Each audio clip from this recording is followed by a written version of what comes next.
बहुत समय पहले स्वर्गलोक में एक विचित्र घटना घटी।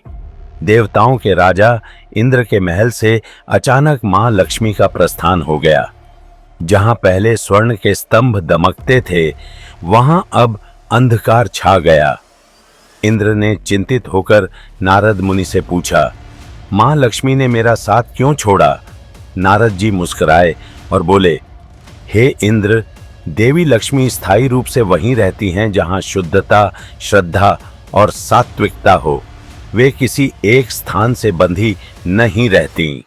जिस घर में आलस्य, कलह और अपवित्रता प्रवेश करती है, वहां से वे स्वयं चली जाती हैं। यह कथा केवल इंद्र की नहीं, हर उस व्यक्ति की है जो चाहता है कि मां महालक्ष्मी स्थायी रूप से उसके घर में निवास करें। आज हम जानेंगे वे 7 सरल उपाय जिनसे देवी लक्ष्मी स्वयं आपके घर में विराजमान हो सकती हैं। पर इन उपायों के पीछे सिर्फ परंपरा नहीं, बल्कि गहरी दैवी कथा और आध्यात्मिक रहस्य छिपे हैं। कहानी को आरंभ करने से पहले स्मरण कीजिए, जब देवी दुर्गा ने महालक्ष्मी रूप धारण कर असुरों का संहार किया था, तब उन्होंने कहा था, मैं वहीं रहूंगी जहां सच्ची निष्ठा और सात्विक आचरण का दीप जलता हो। अब आइए एक एक कर उन 7 दिव्य उपायों को कहानी के माध्यम से समझें। पहला उपाय घर की शुद्धता और प्रतिदिन दीपदान कथा है।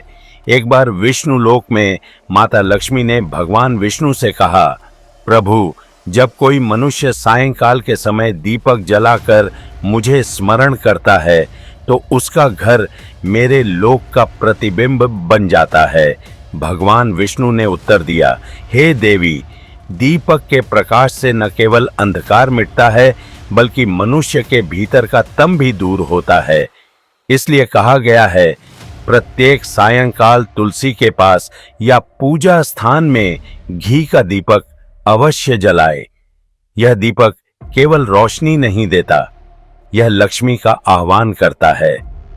दूसरा उपाय, दक्षिणावर्ती शंख की स्थापना। प्राचीन ग्रंथों में उल्लेख है कि जब समुद्र मंथन हुआ, तब माता लक्ष्मी के साथ दक्षिणावर्ती शंख भी प्रकट हुआ। यह शंख देवी का सुख समृद्धि रूपी प्रतीक माना जाता है। एक कथा के अनुसार जब राजा प्रियव्रत के राज्य में दरिद्रता फैल गई, तब नारद मुनि ने उन्हें दक्षिणावर्ती शंख स्थापित करने का सुझाव दिया। राजा ने श्रद्धा से ऐसा किया और कुछ ही दिनों में राज्य में धन, अन्न और शांति का वास हो गया। इसलिए कहा गया है, जिस घर में दक्षिणावर्ती शंख स्थापित हो, वहां स्थायी लक्ष्मी का वास होता है। तीसरा उपाय, शुक्रवार का विशेष पूजन। शुक्रवार को महालक्ष्मी का दिन माना जाता है। कथा है कि एक बार माता लक्ष्मी ने पृथ्वी पर भ्रमण किया। वे हर घर में गईं, परंतु केवल एक गृहिणी के घर में ठहर गईं। देवी ने कहा, तुम्हारा घर स्वच्छ, सुसंगठित और प्रेम से भरा है। जहां प्रेम और आदर होता है, मैं वहीं ठहरती हूं। तब से शुक्रवार के दिन माता की विशेष पूजा की जाती है। इस दिन सफेद पुष्प, खीर या मालपुआ का भोग और सौभाग्यवती स्त्री को दान करने से मां अत्यंत प्रसन्न होती है। चौथा उपाय, तुलसी और जल का महत्व। देवी लक्ष्मी और तुलसी का एक अद्भुत संबंध है। जब लक्ष्मी जी ने नारायण से विवाह किया, तो तुलसी ने उनसे कहा, हे देवी, मैं भी भगवान की प्रिया हूं, परंतु मुझे गृहस्थों के घर में ही पूजित होने का वरदान दीजिए। लक्ष्मी मुस्कुराईं और बोलीं, तुलसी, जहां तेरा वास होगा, वहां मेरा भी स्थायी निवास होगा। इसलिए घर में तुलसी का पौधा लगाना और प्रतिदिन उसका पूजन करना मां लक्ष्मी को आकर्षित करता है। कहा जाता है, जहां तुलसी रहती है, वहां दरिद्रता नहीं टिकती। पांचवा उपाय, झाड़ू और दरवाजे का रहस्य। आपने अक्सर सुना होगा, रात में झाड़ू नहीं लगाना चाहिए। इसके पीछे केवल अंधविश्वास नहीं बल्कि आध्यात्मिक रहस्य है। कथा है, देवी लक्ष्मी ने कहा था, मैं दिन में प्रवेश करती हूँ और रात में विश्राम करती हूँ। जो रात में झाड़ू लगाता है वह मेरे विश्राम को भंग करता है। इसलिए प्रातःकाल झाड़ू लगाकर जल का छिड़काव करें और घर के मुख्य द्वार पर हल्दी या गेरू से स्वस्तिक बनाएं। यह संकेत देता है कि यह घर लक्ष्मी के स्वागत के लिए तैयार है। छठा उपाय, दरवाजे पर तोरण और शंखनाद। दुर्गा सप्तशती में उल्लेख है कि जब देवी महालक्ष्मी ने असुरों पर विजय प्राप्त की, तब देवताओं ने शंखनाद किया और पुष्पों से मार्ग सजाया। यह परंपरा आज भी जीवित है।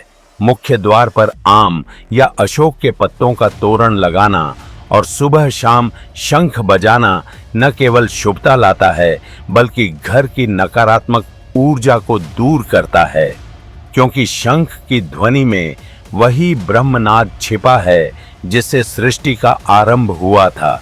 सातवां उपाय, दान और करुणा।